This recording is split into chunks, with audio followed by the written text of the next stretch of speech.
Amen. Seigneur, nous te remercions pour ce jour, pour nous avoir donné cette journée, pour que nous puissions écouter ta parole. Nous prions que, Seigneur, que tu nous aides à travers toute ta parole, que nous puissions être des écouteurs. Non seulement ces écouteurs, mais Seigneur aussi des applicateurs au nom de Jésus.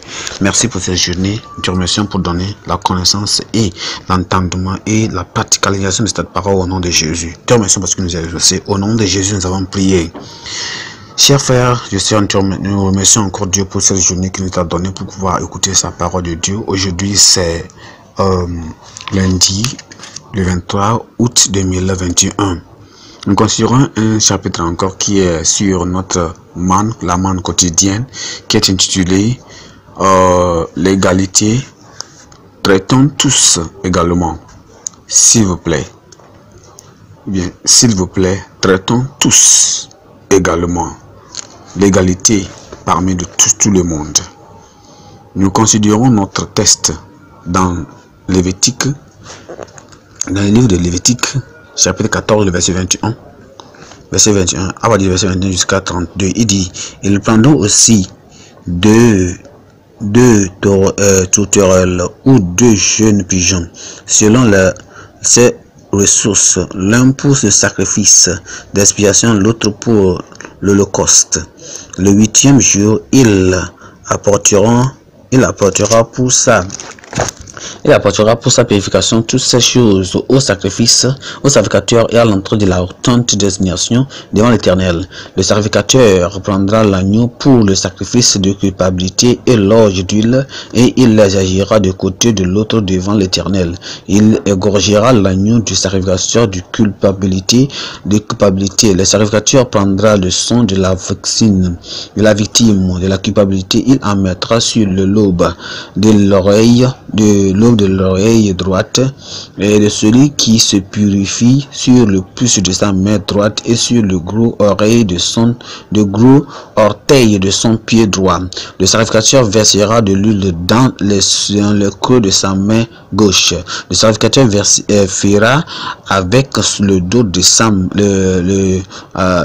doigt de sa main droite 7 fois l'aspersion de l'huile qui est dans la main gauche devant l'Éternel. Le sacrificateur mettra de l'huile qui est dans la main sur le lobe de l'orteil droit de celui qui se purifie, sur le pouce de sa main droite et sur le gros orteil de son pied droit, à la place où il a mis le sang de la victime de la culpabilité.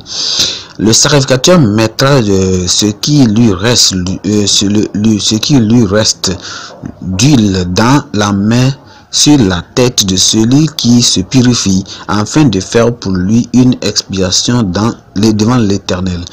Puis il offrira l'une des tourterelles ou l'un des jeunes pigeons qu'il a pu se procurer, l'un en sacrifice d'expiation, l'autre en holocauste avec l'offrande. Et le sacrificateur fera pour celui qui se purifie d'expiation devant l'Éternel. Et verset 32, il dit encore que telle est la loi pour la purification de celui qui est en plaie de lèpre et dont les ressources sont insuffisantes. Amen. Nous voyons ici le verset clé, ou bien le verset à mémoriser, c'est à partir du verset 28, là où il dit: le sacrificateur mettra de l'huile qui est dans sa main sur le lobe de l'orteil droit, et celui qui se purifie sur le pouce de sa main droite, et sur le gros orteil de son pied droit, à la place où il a mis le sang de la victime de culpabilité. Ici nous parlons de l'égalité entre tous, s'il vous plaît.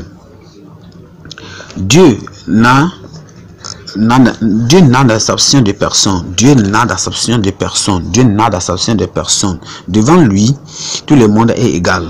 Il traite les riches et les pauvres de même. Dans le même sens, la discrimination, la ségrégation, le favoritisme le népotisme, le tribalisme ne doit pas être une chose à pouvoir à trouver parmi les enfants de Dieu ou bien les croyants. Ça doit aussi, les enfants de Dieu, il ne doit avoir ne doit avoir aucune traitement spécial, aucune relation spéciale pour n'importe qui, en aucun compte rendu disant que c'est une proche relation, ou bien c'est la richesse, ou bien c'est l'éducation, ou bien c'est la tribu, ou bien c'est la nationalité, ou bien c'est la langue. En ces traits-là, ne doit pas avoir une relation où nous donner quelque chose à avoir des gens, où on va avoir la séparation entre nous les hommes, le peuple de Dieu et le monde entier. Le passage qui est à notre considération aujourd'hui nous montre que ça montre que la provision graciale de l'Éternel qui a fait au travers les lèpres, les pauvres lèpres dans la Bible ici, a montré que il les a donné une provision aussi, eux aussi pouvoir faire leur offrande pour offrir l'offrande ou bien l'offrande de péché et l'offrande de brûlure. C'était pour aussi, c'était autorisé pour qu'ils puissent faire ces choses-là. Alors ils devaient utiliser les animaux parce qu'ils n'ont pas d'argent, ils ne sont pas riches, ils n'ont pas d'argent pour pouvoir payer certains gros animaux ou bien gros animaux pour venir faire les sacrifices. Alors Dieu aussi les a fait une provision, disant ok, comme ils ne sont pas aussi, n'ont pas ceci, eux aussi doivent aussi venir faire les sacrifices pour aussi atteindre la purification de Dieu, l'expiation de leur péché. Mais ce qu'ils doivent amener, ce sont les oiseaux. Il doit amener quelque chose, c'est un tourterelle et aussi un des jeunes pigeons pour pouvoir se faire les sacrifices de purification, poursuivant aussi des mêmes choses que les riches et aussi les pauvres vont faire. Le pauvre n'a jamais été négligé. Ils étaient aussi appelés à l'autel de Dieu pour avoir la grâce et la miséricorde, comme aussi les riches. Ceci implique quoi? Ceci implique que tout le monde, à l'exception de leur tribu, de leur langue, de leur nationalité, de leur race, de leur âge, de leur niveau d'éducation, ne peut jamais t'amener à avoir la justification du sang de Christ. Non, rien. Ces choses-là ne t'amènent jamais, ne te justifient pas pour avoir les besoins du sang de Christ. Nous devons savoir qu'il y a, sans la foi dans le sang de l'âme, de l'agneau de Dieu, il ne peut jamais avoir le salut. Juste comme la célébration de la restauration des lèpres, d'un lépreux, comme dans la famille et la congrégation à tout le monde, était tellement aussi une bonne chose, et c'était la joie, et c'était une joie pour tout le monde. Ça doit aussi être la même chose à tous les retrogrades qui sont restaurés dans la camaraderie ou bien dans l'église.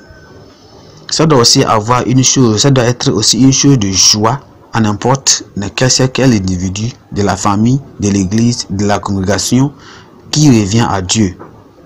Les pécheurs doivent savoir qu'ils doivent revenir à Dieu.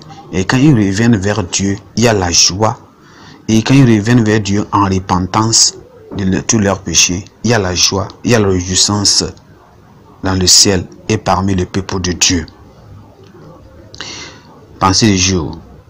Christ est mort pour nous tous. Christ est mort pour nous tous. Il est mort pour toute l'humanité. Prions ensemble. Seigneur, te remercions pour ta parole encore. Nous prions que tu nous donnes cette intention. Aide-nous pour pouvoir marcher selon ta parole et écouter et marcher selon ce que ta parole nous dit. Seigneur, nous allons marcher selon cette parole. Avoir l'égalité. N'importe où nous sommes dans nos églises, dans nos familles, n'importe où nous sommes dans les sociaux, dans la nation, partout où nous sommes, qu'il n'y aura pas de différence entre nous tous et n'importe qui. Il y aura l'égalité entre nous tous au nom de Jésus. Et nous allons réjouir à travers le sacrifice que Christ est venu faire. Il est venu mourir pour la croix, pour tout le monde, pour tous les pauvres, pour les riches, pour les enfants, pour tout le monde entier, les noirs, les blancs, les jaunes, les verts, tout le monde dans le monde entier, n'importe quelle tribu, n'importe quelle langue, il est mort pour tout le monde. Que Seigneur, ce n'est pas à cause de notre statut social, position sociale qui va nous amener à pouvoir mériter le salut de Dieu.